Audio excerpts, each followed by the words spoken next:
The Philippine Showbiz List presents mga gwapong anak ng artista na hindi pa nag-showbiz. Andres Mulak. Si Andres Mulak ay ang uniko iho ni Aga Mulak at Charlene Gonzalez at kambal ng pinakabagong host ng EAT na si Atasha Mulak. Dahil sumabak na rin sa mundo ng showbiz ang kambal ni Andres na si Atasha, inaabangan na rin ng publiko kung susunod siya rito.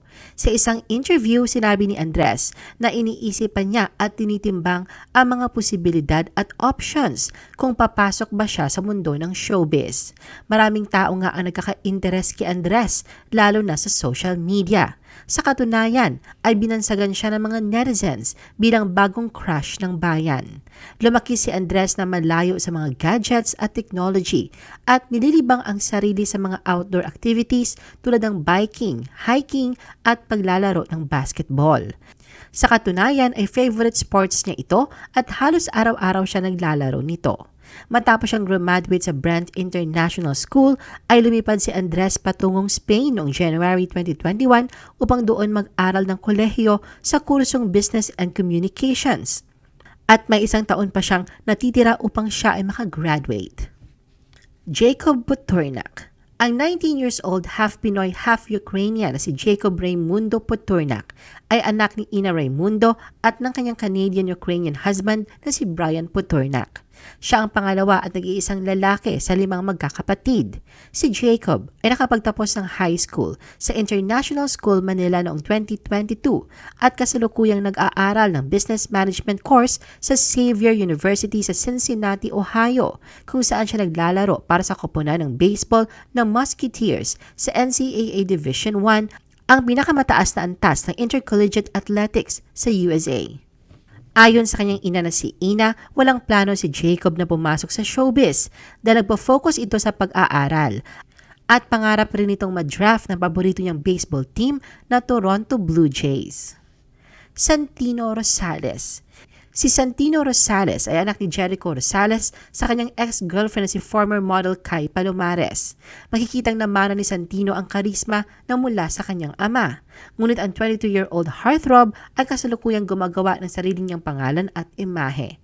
Siya ay sumunod sa mga yapak ng kanyang ina sa larangan ng modeling, habang ini-enjoy ang mga hilig at interes ng kanyang ama gaya ng pagsusurfing. Hilig din niya ang football at sa katunayan ay bahagi siya ng isang professional team, ang Davao Aguilas Football Club Team. Jacobo Lagdameo. Ang 17-year-old debonair na si Jacobo Lagdameo ay ang panganay na anak na celebrity mom Don Zulueta at Special Assistant to the President Antonio Lagdameo Jr. Ngayong taon lang, nagtapos sa kanyang pag-aaral ng senior high si Jacobo sa International School Manila noong May 27, 2023. Kamakailan lang ay bumiyahe siya patungong New York City upang doon mag-aral ng kolehiyo sa Fordham University, isang Jesuit-run college. Alex Jazz Garcia. Si Alex Jazz ay ang panganay na anak ng actress-singer na si Janeline Mercado sa ex-boyfriend niyang si Patrick Garcia. Nakaka-celebrate lang ng kanyang 15th birthday noong August 16, 2023. Sa Instagram, ibinahagi ng celebrity mom na si Janeline ang snap ng birthday boy na may hawak ng kanyang cake. Anya, another year older but still the same handsome baby boy of mine. Happy birthday, Jazzy boy. Calix Andreas Ho. Si Calix Andreas ay anak ni kapuso actor Dennis Trillo sa ex-girlfriend niyang actress at former beauty pageant title holder na si Carlene Aguilar. Si Calix ngayon ay 16 years old na at lumaking isang charming at talented na binata gaya ng kanyang mga magulang. Lumaki rin siya bilang isang napakamabuting kuya sa kanyang mga kapatid sina Marcos Inigo at Hunter Ilio mula sa stepdad na si Yo Ocampo. Hindi lang yon, very supportive din si Calix sa relasyon ng kanyang ama sa aktres na si Janeline Mercado na patunay sa maraming bonding moments na ipinost sa Instagram. Sa kabila ng pagkakaroon ng dalawang pamilya, pantay na hinahati ni Calix ang kanyang oras sa pagitan ng kanyang ina at ama. Gustong-gusto ni Dennis ang pakikipag-bonding sa kanyang anak sa pamamagitan ng iba't ibang aktibidad. Very close din si Calix sa mami niyang si Carlene. Kiel Daniel Soto. Para sa mag-asawang Christine Hermosa at Oyo Soto, si Kiel Daniel Soto ang isa sa greatest blessings na natanggap nila sa kanilang buhay. Bago pa man nagpakasal sina Oyo at Christine, ay inampon na nila si Kiel.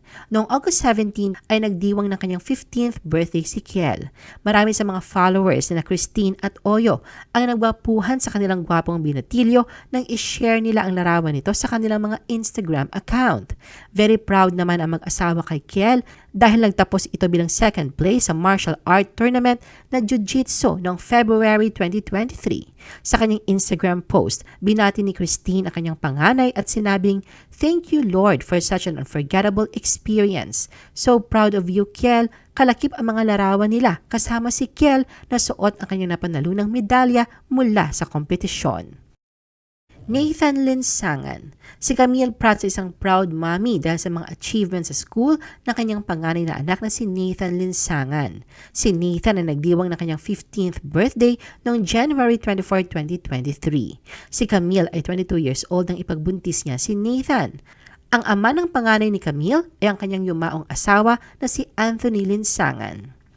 30 Lacson. Si Panfilo Lacson III o mas kilala bilang 30 ay anak ng aktres na si Jolie Santamaria sa kanyang dating asawa na si Pampi Lacson. Hindi pa man pinapasok ni 30 ang showbiz ay matagal na siyang kilala dahil sa kanyang ina pati na rin sa social media sa pamamagitan ng app na TikTok. Nag-trending din ang footage ni 30 na ipinost na kanyang stepmom na si Iwa Moto kung saan makikita siyang nag-over the backward na mapagsarahan siya ng gate. Kung marami sa mga netizen ang natuwa at nakarelate sa ginawa ni 30, mayroon ding nagtaas ng kilay at kinastigo ang ginawang pagpo-post ni Iwa. Nagpaliwanag naman si Iwa na wala siyang intensyong masama sa pagpo-post ng CCTV footage ni 30. Proud na proud din na nag-flex ang ina niyang si Jody ng larawan ni 30 habang naghahanda sa kanyang graduation ball. Yugo Soto. Si Vicente Yogo Soto IV ay anak ng dating aktor at ngayon Vice Mayor ng Quezon City na si Gian Soto at ng asawa nitong si Joy Wilbride. Pinag-usapan noon si Yugo dahil sa taglay nitong kagapuhan at litaw na litaw ang kanyang pagiging isang mestizo. Hilig niya ang musika at tulad ng kanyang mga magulang, may kahanga-hanga itong personalidad. Mas lalo pang humanga ang mga tao sa kanya dahil imbis na magdiwang ng kanyang kaarawan noong 2020, ay sa halip itinulong niya na lang ito sa mga Pinoy na hinagupit ng bagyong Ulysses kasama ang kanyang amang si Gian. Mahilig si Yugo na tumugtog ng gitara at kumanta at yun na rin nagsisilbing bonding moments silang mag-ama. Kahit binata na, sa edad na 18, malambing pa rin ito sa kanyang ina na si Joy. Ganden Po. Si Ganden Po ay ang eldest son ng actress turned social entrepreneur na si Nanette Medved Po at asawang si Chris Po. Siya ay isang published photographer mula noong 17 years old pa lamang siya. Nagipag-team up na ito sa World Wildlife Fund Philippines para sa kanyang coffee table book na Life Below Water. Ang mga larawan na ginamit sa libro ay kuha mismo ni Ganden noong kasagsagan ng pandemic season.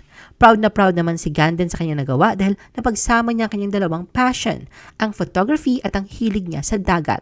Nag-umpisang sumali si Ganden sa mga swimming competition noong 8 years old pa lamang siya at sa parehas na edad din niya na-develop ang kanyang photography skills. Austin Ramsey.